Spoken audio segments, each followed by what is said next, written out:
చేతిలో సామాజిక అస్త్రం నెంబర్ వన్.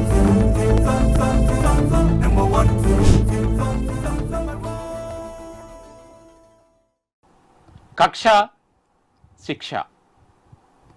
ఆంధ్రప్రదేశ్లో ఉన్నటువంటి కాంట్రాక్టర్ నర్సింగ్ ఉద్యోగుల పరిస్థితి ఏ రకంగా మారింది?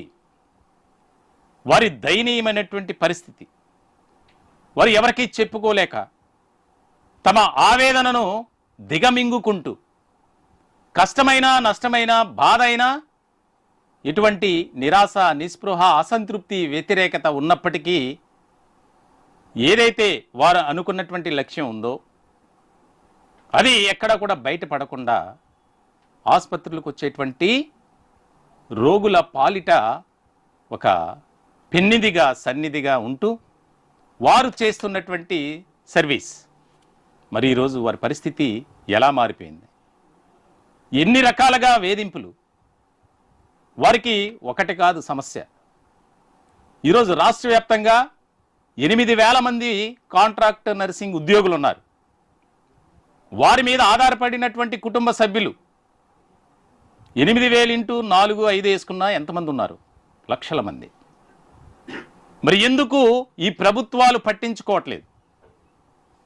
దీనికి సంబంధించి సామాన్యుడి చేతిలో సామాజిక అస్త్రం నెంబర్ 1 న్యూస్ ఒకటే స్టాండ్ తీసుకుంది. దానికి సంబంధించి వారి సమస్యలను పరిష్కరించేందుకు మన వంతు సాయంగా మనం ఏం చేయాలి, మనం ఏ విధంగా ముందుకు వెళ్ళాలి, ఇక్కడ ఎవరిని కూడా మేము రెచ్చగొట్టేటువంటి పనులు చేయట్లేదు, మాకు అంత అవసరం కూడా లేదు. ఈ సందర్భంగా ఈ లైవ్ షో ద్వారా మేము తెలియజేయాల్సింది అదే.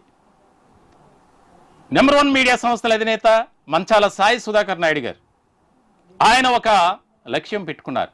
అదేంటి అంటే సామాన్యుడి కష్టాలను మనం తీర్చాలి, ప్రభుత్వం దృష్టికి తీసుకువెళ్ళాలి. ఎన్నో సంవత్సరాలుగా వారు పడుతున్నటువంటి ఆవేదన, కాంట్రాక్టర్ నర్సింగ్ ఉద్యోగుల పరిస్థితి ఏ రకంగా మారింది అనేది ఏ పత్రిక కూడా, ఏ ఛానల్ కూడా, మీడియా రంగంలో ఉన్నటువంటి ప్రముఖులు వారి బాధలను ఈ సమాజం దృష్టికి తీసుకువెళ్ళాలి. మీరు చూస్తున్నారు, అక్కడ మాట్లాడుతున్నటువంటి ఆమె తన భర్తను కోల్పోయి అత్తవారింటి వారు సహకరించక ఎన్నో రకాలుగా ఇబ్బందులు పడుతున్నటువంటి పరిస్థితి. అలాగే తమ పిల్లల్ని పెంచి పోషించుకుంటూ ఉద్యోగ బాధ్యతలను సక్రమంగా నిర్వర్తిస్తున్నారు.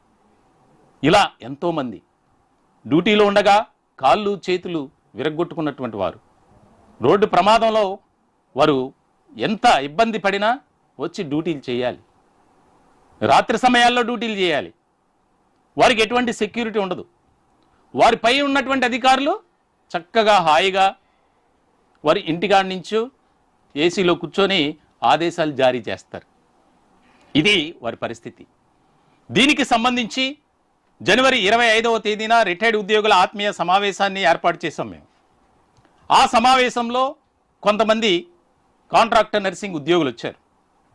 వారి ఆవేదన ఇంత అంత కాదు.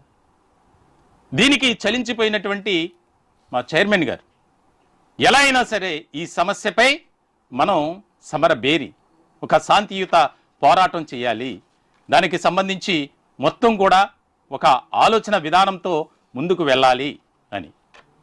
ఇంత కీలకమైనటువంటి పరిణామంగా ఉందో మనకి తెలుసు. వారి సమస్యలు ఎక్కడ వేసిన గొంగలి అక్కడే అన్నట్లుగా ఉన్నాయి. దీనికి సంబంధించి మనం ఏదో ఒక సహాయం చేయాలి, మన చేతనైనటువంటి ఒక హెల్ప్ అనేది చేయాలి అని భావించినటువంటి నెంబర్ 1 న్యూస్, నెంబర్ 1 మీడియా సంస్థల అధినేత మంచాల సాయి సుధాకర్ నాయుడు గారు నిన్న ఒంగోలులో జరిగినటువంటి ఒక కార్యక్రమానికి మా చైర్మన్ గారు కూడా ముఖ్య అతిథిగా హాజరయ్యారు. ఆ కార్యక్రమానికి వైద్య ఆరోగ్య శాఖ మంత్రి సత్యకుమార్ యాదవ్ గారు కూడా హాజరయ్యారు.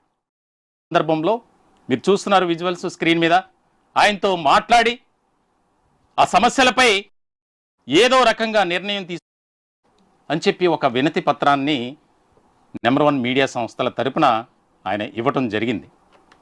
ఏ మీడియా సంస్థల చైర్మన్కి అంత అవసరం లేదు.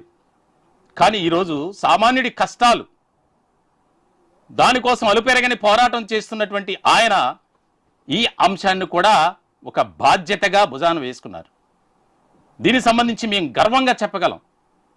అతి త్వరలోనే రాష్ట్ర వ్యాప్తంగా ఉన్నటువంటి కాంట్రాక్ట్ నర్సింగ్ ఉద్యోగుల సమస్యలపై ప్రభుత్వం స్పందిస్తుంది, వారికి న్యాయం జరుగుతుంది అని మేము చెప్పగలం. వారికి న్యాయం జరిగేంత వరకు మా ప్రయాణం, పోరాటం, ఉద్యమం శాంతియుతంగా మాత్రమే కొనసాగుతుంది. ఇక్కడ ఎవరిని కూడా మేము రెచ్చగొట్టేటువంటి పనులు చేయట్లేదు, మాకంత అవసరం కూడా లేదు. దానికి సంబంధించి తాజాగా మంత్రి గారికి ఇచ్చినటువంటి ఆ యొక్క వినతి పత్రంలో ఏ అంశాలు ఉన్నాయనేది మీ నోటీసు తీసుకురావాలని నేను భావిస్తున్నాను. మహారాజశ్రీ గౌరవనీయులైన వైద్య ఆరోగ్య శాఖ మంత్రి వర్యులు శ్రీ వై సత్యకుమార్ యాదవ్ గారికి సబ్జెక్ట్ కాంట్రాక్ట్ నర్సింగ్ ఉద్యోగులను రెగ్యులరైజ్ చేయటం గురించి విజ్ఞప్తి.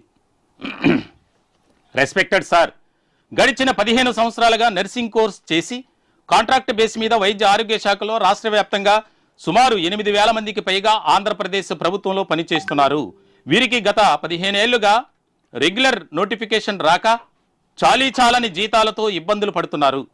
వీరు రెగ్యులర్ చేయమని గత ప్రభుత్వ హయాంలో ముఖ్యమంత్రి, మంత్రులు, ఇతర వైద్య శాఖ ఉన్నతాధికారులను కలిసి విజ్ఞప్తులు చేసినప్పటికీ గడిచిన ప్రభుత్వం పెడచెవిన పెట్టింది. కూటమి ప్రభుత్వంపైనే వారంతా ఆశలు పెట్టుకున్నారు. కూటమి కూడా ఎన్నికల ప్రచారంలో వారిని రెగ్యులర్ చేస్తామని హామీ ఇచ్చింది. కూటమి ప్రభుత్వం ఏర్పడిన ఈ 20 నెలల కాలంలో కూడా వారు అనేక మంది మంత్రులను, ఉన్నతాధికారులను కలిసి పలుమార్లు విజ్ఞప్తి చేసినప్పటికీ ఎటువంటి చర్యలు తీసుకొనలేదని వారు తమ బాధను, ఆవేదనను వ్యక్తం చేస్తున్నారు. గడిచిన 3 నెలలుగా నెంబర్ 1 న్యూస్ ఛానల్ ద్వారా కాంట్రాక్ట్ నర్సింగ్ ఉద్యోగుల వెతలను మేము అనేక సార్లు వార్తల రూపంలో ప్రచారం చేశాం.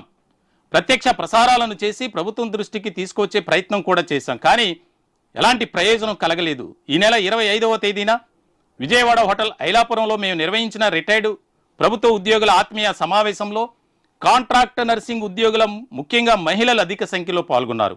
ఒక్కొక్కరిది ఒక్కో కన్నీటి గాథ. చాలీచాలని జీతాలతో సంవత్సరాలుగా ప్రభుత్వం తమను రెగ్యులర్ చేస్తుందని ఆశతో వారు జీవిస్తున్నారు. కరోనా సమయంలో ఫ్రంట్ వారియర్స్గా వారు చేసిన సేవలు మనం ఎవరము మరిచిపోలేము. వారి ప్రాణాలను పణంగా పెట్టి ప్రజల ప్రాణాలను కాపాడారు. అటువంటి వారి సేవలను గుర్తించి వారిని రెగ్యులర్ చేయడం ద్వారా ప్రభుత్వ కనీస కర్తవ్యం. కావున తమరు కాంట్రాక్ట్ నర్సింగ్ ఉద్యోగులపై దయ ఉంచి మన ముఖ్యమంత్రి మాన్యశ్రీ చంద్రబాబు నాయుడు గారి దృష్టికి ఈ సమస్యను తీసుకువెళ్లి కాంట్రాక్ట్ నర్సింగ్ ఉద్యోగుల సమస్యను పరిష్కరించమని తమరికి విజ్ఞప్తి చేస్తున్నాము. రాష్ట్ర వైద్య ఆరోగ్య శాఖ మంత్రిగా తమరు పెద్ద మనసుతో ఈ సమస్యకు ముగింపు పలుకుతారని ఆశిస్తున్నాము. ఇట్లు Manchala Sai Sudhakar Naidu, CMD number 1 news.